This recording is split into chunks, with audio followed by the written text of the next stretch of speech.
2013 में मुंबई इंडियंस ने 2 करोड़ खर्च किए थे इस प्लेयर पर, लेकिन वो पूरे सीजन में 60 रन भी नहीं बना पाए। चलो ये तो मामूली सी रकम थी। उन प्लेयर्स का क्या जिस पर टीम अपना 30-40% बजट उड़ा देती है। जहां 2008 में 9.5 करोड़ में सबसे एक्सपेंसिव प्लेयर बिका था, वहीं 2024 में ये आंकड़ा 25 करोड़ के आसपास है। बट क्या सब चल पाते हैं? तो आज बात करेंगे 10 ऐसे प्लेयर्स की जो आईपीएल में अपना प्राइस टैग जस्टिफाई नहीं कर पाए।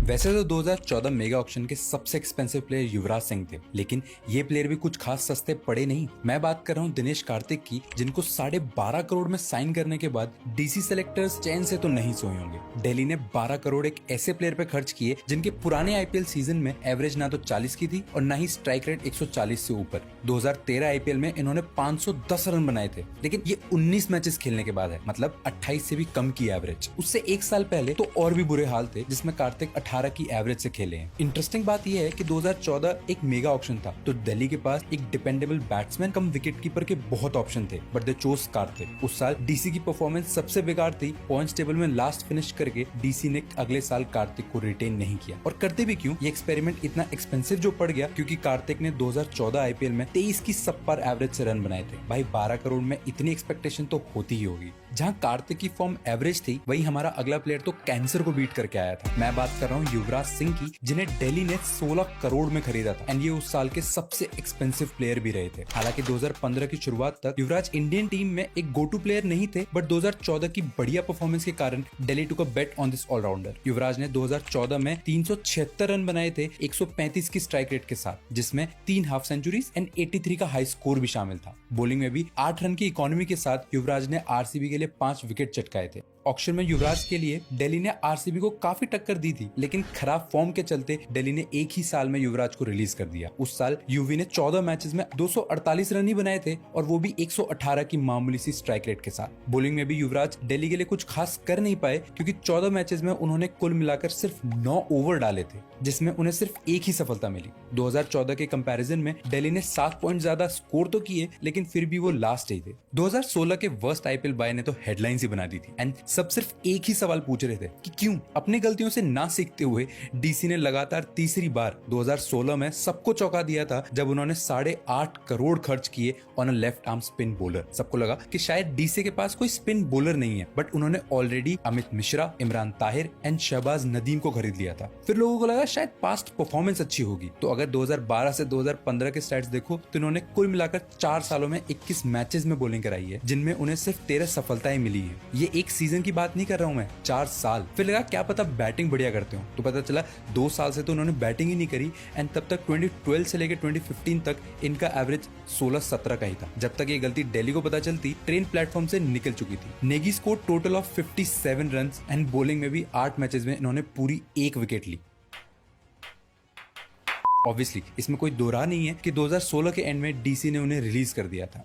जहां नेगी एक अनकैप्ड प्लेयर थे, वहीं हमारा नेक्स्ट प्लेयर तो आईपीएल से 2 महीने पहले इंडियन पिचेस पर आग लगा के गया था। मैं बात कर रहा हूं टाइमल मिल्स की, जो 2017 की शुरुआत में ठीक आईपीएल ऑक्शन से 20 दिन पहले इन्होंने इंडिया की हाई स्कोरिंग पिचेस पर इंडियन बैट्समैन को काफी परेशान किया था। इन 3 T20I मैचेस मिल्स ने इंडिया के अगेंस्ट 7.8 की इकोनॉमी बरकरार रखी थी। इससे पहले भी 2016 में मिल्स ने 24 T20 मैचेस खेले हैं, जहां उन्होंने 30 विकेट्स एंड 7.2 की इकोनॉमी मेंटेन करके रखी थी, जिसकी वजह से उनको डेथ स्पेशलिस्ट भी कहा जाने लगा। बट आईपीएल में तो वो भी फुस हो गए। RCB bought Mills for 12 crore in 2017, जहां काफी अंडरवेलमिंग परफॉर्मेंस दिखाते हुए मिल्स ने सिर्फ 5 विकेट्स ली 5 मैचेस में, वो भी 8.5 की इकोनॉमी के साथ। तो सेफ टू से वो इतना इम्पैक्ट क्रिएट कर नहीं पाए, ना ही आरसीबी के लिए और ना ही आईपीएल के लिए, क्योंकि उसके बाद वो सीधा 2022 में आईपीएल खेले हैं।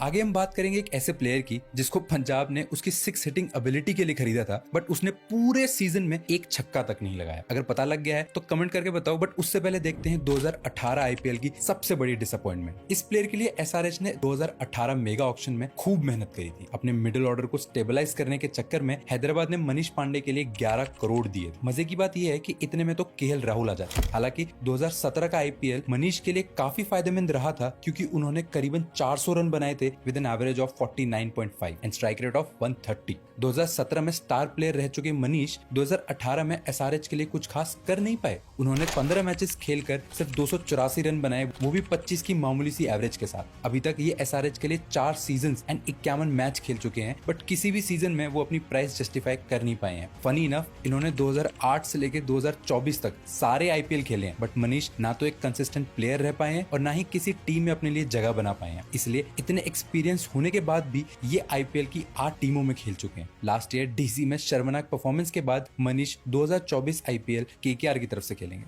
अगले प्लेयर ने तो सेम टीम को 3 बार चूना लगाया। मैं बात कर रहा हूं जयदेव उनादकट की, जिन्होंने 2017 में अपनी क्रेजी परफॉर्मेंस की वजह से 2018 के मेगा ऑक्शन में राजस्थान रॉयल्स ने जयदेव को 11.5 करोड़ में खरीदा था। लेकिन 2018 में अपनी पूरी परफॉर्मेंस की वजह से जयदेव ने राजस्थान को काफी निराश करा। उस सीजन 15 मैचेस में सिर्फ 11 विकेट्स लेने वाले जयदेव राजस्थान के लिए काफी महंगे साबित हुए। बॉलिंग की अगर हम बात करें तो 2018 में इन्होंने 9.6 की इकोनॉमी के साथ बॉलिंग करी थी एज कम्पेयर टू 7 इन 2017। और इस खराब परफॉर्मेंस के बाद राजस्थान ने ऑब्वियसली इनको 2019 ऑक्शन से पहले रिलीज कर दिया, बट सबको चौंकाते हुए 2019 ऑक्शन में राजस्थान ने फिर एक बार जयदेव को खरीदा। प्राइस 8.5 करोड़, मतलब आईपीएल 2019 के सबसे महंगे प्लेयर।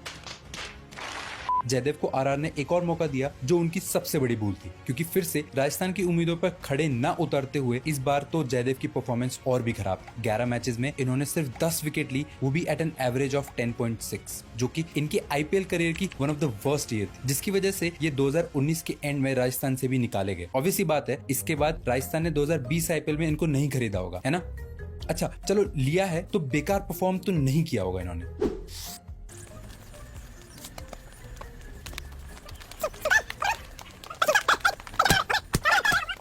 चाहे 2020 में राजस्थान ने फिर जयदेव को खरीदा हो, बट उस साल का सबसे worst transaction was Maxwell to Punjab. Logically ये गलत डिसीजन तो नहीं था। पंजाब के पास बैटिंग की भरमार थी, KL Rahul, Chris Gayle, Nicholas Pooran. उनको जरूरत थी तो बस एक हार्ड हिटिंग ऑलराउंडर की, जो कुछ मिडिल ओवर्स निकाल दे एंड फिर एक फिनिशर का रोल भी पूरा करे। इसके लिए पंजाब ने करीबन 11 करोड़ में मैक्सवेल को खरीदा। 2020 सीजन में उन्होंने कुल मिलाकर 108 रन बनाए थे, वो भी एट एन एवरेज ऑफ 15। और तो और उस सीजन का उनका हाईएस्ट स्कोर था 32।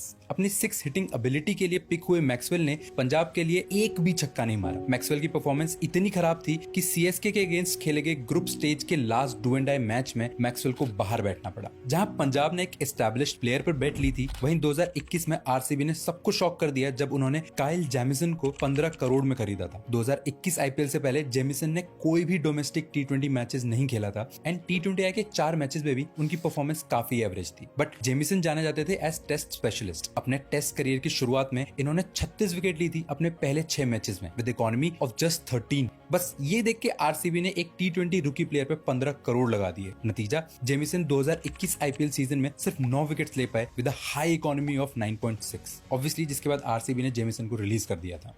यही सेम किया एसआरएच ने 2023 में, जहां उन्होंने एक रूकी T20 प्लेयर पे 13 करोड़ खर्च दिए। बट उससे पहले बात करते हैं 2022 के सबसे बड़े ब्लंडर की, MI buying Jofra Archer for 8 crore. इस डील में ब्लंडर ये था कि इंग्लिश क्रिकेट बोर्ड ने पहले ही मना कर दिया था कि आर्चर 2022 आईपीएल ऑक्शन में इंक्लूड तो हो सकते हैं, लेकिन वो 2022 आईपीएल खेलेंगे नहीं। क्यों? जस्ट सो कि लॉन्ग टर्म के लिए कोई जोफ्रा को खरीद ले। एंड ये जानते हुए भी एमआई ने जोफ्रा पर 8 करोड़ खर्च दिए, जो कि उनको लगा होगा कि एक जीनियस मूव है जो फ्यूचर में उनको काफी हेल्प करेगा, बट ये उन पर ही उल्टा पड़ गया। तो 2022 में तो एमआई ने जोफ्रा के बिना निकाल दिया और 2023 में उन्होंने 5 मैचेस खेले जिसमें जोफ्रा ने सिर्फ 3 विकेट्स ली एट एन इकोनॉमी ऑफ 9.5। पिछले आईपीएल के बाद उनको एक लॉन्ग टर्म इंजरी हुई, जिसकी वजह से एमआई ने उन्हें 2024 में रिटेन इन किया। तो बेसिकली 8 करोड़ बर्बाद। इसी तरह लास्ट ईयर एसआरएच ने हैरी ब्रुक को 13 करोड़ में खरीदा था, जबकि एसआरएच की बैटिंग लाइनअप ऑलरेडी सॉर्टेड थी। इस परचेज को लेकर हैदराबाद पर काफी सवाल उठे थे, क्योंकि तब तक ब्रुक कोई एस्टैब्लिश्ड T20 प्लेयर नहीं थे। एसआरएच ने इस बात का जस्टिफिकेशन देते हुए ब्रुक को एक प्रोजेक्ट प्लेयर कहा था। उनका कहना था कि ब्रुक फ्यूचर में एटलीस्ट अगले 5 साल तक इस टीम का हिस्सा रहेंगे। लेकिन 10 महीने बाद ही एसआरएच ने ब्रुक को रिलीज कर दिया। मिडिल ऑर्डर में खराब शुरुआत के कारण हैदराबाद ने हैरी को ओपनिंग पर भी ट्राई किया। शुरुआत में वो काम तो करा, क्योंकि अपने पहले ही मैच में बतौर ओपनर ब्रुक ने मैच विनिंग शतक लगाया अगेंस्ट केकेआर। बट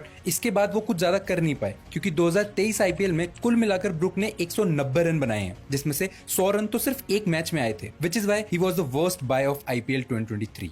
2024 आईपीएल धड़ल्ले से चल रहा है एंड प्लेयर्स के लिए टीम्स ने बेशुमार पैसे खर्च किए हैं, चाहे वो मिचेल स्टार्क हो या हर्षल पटेल। तो क्या लगता है इस आईपीएल का वर्स्ट बाय कौन होने वाला है? Let us know in the comments.